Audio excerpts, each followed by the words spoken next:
Day 18, Genesis 19 through 21, just the word, where we are reading chronologically through the Bible in a year. Day 18, Genesis 19 through 21. Now the two angels came to Sodom in the evening, and Lot was sitting in the edge of Sodom. When Lot saw them, he rose to meet them, and he bowed himself with his face toward the ground. And he said, "Hear now, my lords, please turn into your servant's house and spend the night, and wash your feet. Then you may rise early and go on your way." And they said, "No, but we will spend the night in the open square." But he insisted strongly. So they turned into him and entered his house. Then he made a feast and baked unleavened bread, and they ate. Now before they lay down, the men of the city, the men of Sodom, both old and young, all the people of every quarter, surrounded the house. And they called to Lot and said to him, "Where are the men who came to you tonight? Bring them out to us that we may know them carnally." So Lot went out to them through the doorway, shut the door behind him, and said, "Please, my brethren, do not do so wickedly. So now I have two daughters who have not known a man. Please let me bring them out to you, and you may do to them as you wish. Only do nothing to these men, since this is the reason they have come under the shadow of my roof." And they said, "Stand back." Then they said, "This one came in to stay here, and he keeps acting as a judge. Now we will deal worse with you than with them." So they pressed hard against the man Lot and came near to break down the door. But the men reached out their hands and pulled Lot into the house with them and shut the door. And they struck the men who were at the door of the house with blindness, both small and great, so that they became weary trying to find the door.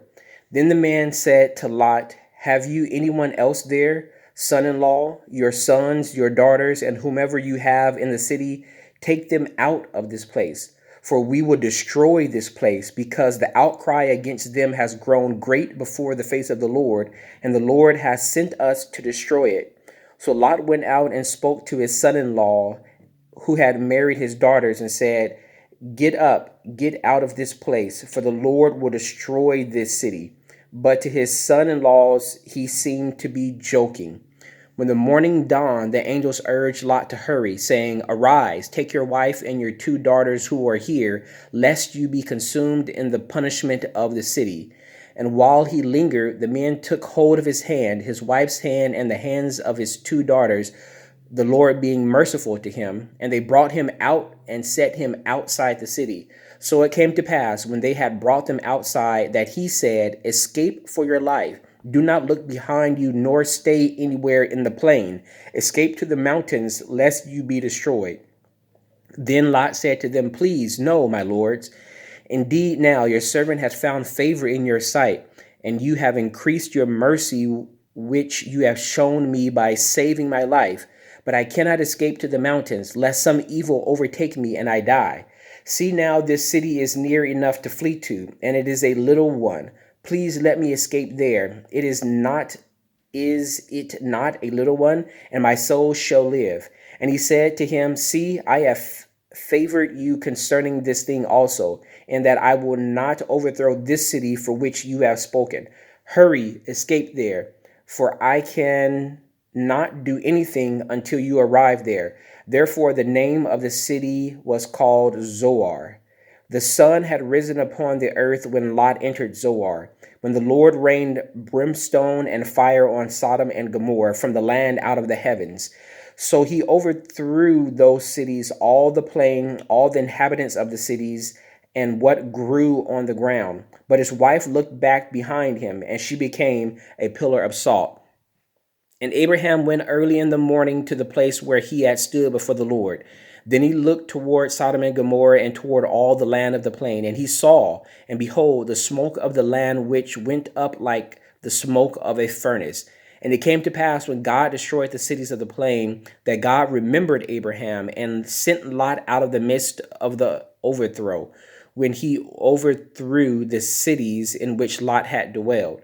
And when Lot went up out of Zoar and dwelt in the mountains, and his two daughters were with him, for he was afraid to dwell in Zoar, and he and his two daughters dwelt in a cave.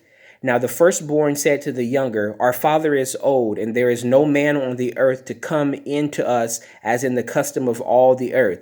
Come, let us make our father drink wine, and we will lie with him, that we may preserve the lineage of our father. So they made their father drink wine that night. And the firstborn went in and lay with her father, and he did not know when she lay down or when she arose. It happened on the next day that the firstborn said to the younger, indeed, I lay with my father last night.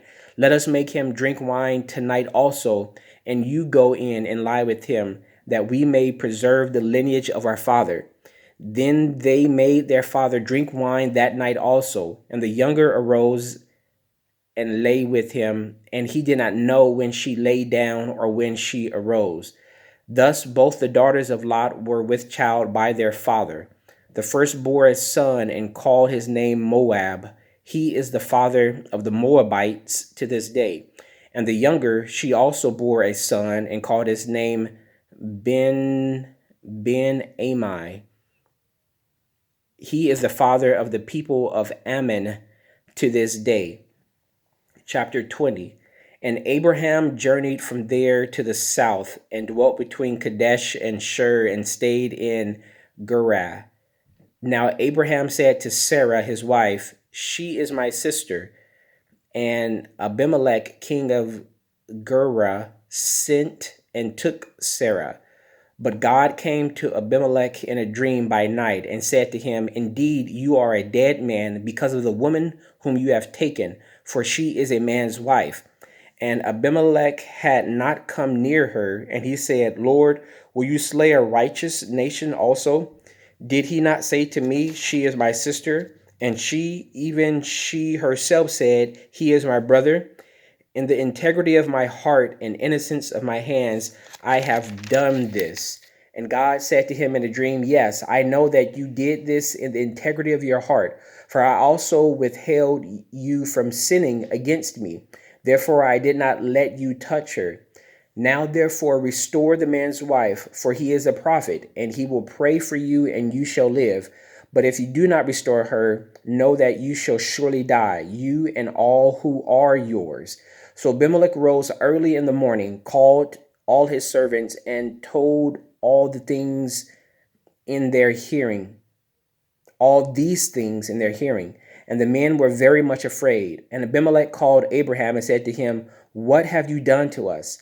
How have I offended you that you have brought on me and on my kingdom a great sin? You have done deeds to me that ought not to be done. Then Abimelech said to Abraham, what did you have in view that you have done this thing? And Abraham said, because I thought surely the fear of God is not in this place, and they will kill me on account of my wife. But indeed, she is truly my sister. She is the daughter of my father, but not the daughter of my mother, and she became my wife. And it came to pass when God caused me to wander from my father's house that I said to her, this is your kindness that you should do for me. In every place, wherever we go, say to me, he is my brother. Say of me, he is my brother. Then Abimelech took sheep, oxen, and male and female servants and gave them to Abraham, and he restored Sarah, his wife, to him. And Abimelech said, see, my land is before you. Dwell where it pleases you. Then to Sarah he said, behold, I have given your brother 1,000 pieces of silver. Indeed, this vindicates you before all who are with you and before everyone. Thus she was rebuked. So Abraham prayed to God, and God healed Abimelech, his wife, and his female servants. They bore children. For the Lord had closed up all the wombs of the house of Abimelech because of Sarah, Abraham's wife. Chapter 21. And the Lord visited Sarah as he had said, and the Lord did for Sarah as he had spoken. For Sarah conceived and bore Abraham a son in his old age, at the set time of which God had spoken to him. And Abraham called the name of his son who was born to him, whom Sarah bore to him, Isaac. Then Abraham circumcised his son Isaac when he was 8 days old, as God had commanded him. Now Abraham was 100 years old when his son Isaac was born to him. And Sarah said, God has made me laugh, and all who hear will laugh with me. She also said, who would have said to Abraham that Sarah would nurse children? For I have borne him a son in his old age. So the child grew and was weaned, and Abraham made a great feast on the same day that Isaac was weaned. And Sarah saw the son of Hagar the Egyptian, whom she had borne to Abraham, scoffing. Therefore she said to Abraham, cast out this bondwoman and her son, for the son of this bondwoman shall not be heir with my son, namely with Isaac. And the matter was very displeasing in Abraham's sight because of his son. So God said to Abraham, do not let it be displeasing in your sight because of the lad or because of your bondwoman. Whatever Sarah has said to you, listen to her, for in Isaac your seed shall be called. Yet I will also make a nation of the son of the bondwoman, because he is your seed. So Abraham rose early in the morning and took bread and a skin of water, and putting it on her shoulder, he gave it and the boy to Hagar, and sent her way. Then she departed and wandered in the wilderness of Beersheba. And the water in the skin was used up, and she placed the boy under one of the shrubs. Then she went and sat down across from him at a distance of about a bow shot. For she said to herself, let me not see the death of the boy. So she sat opposite him and lifted her voice and wept.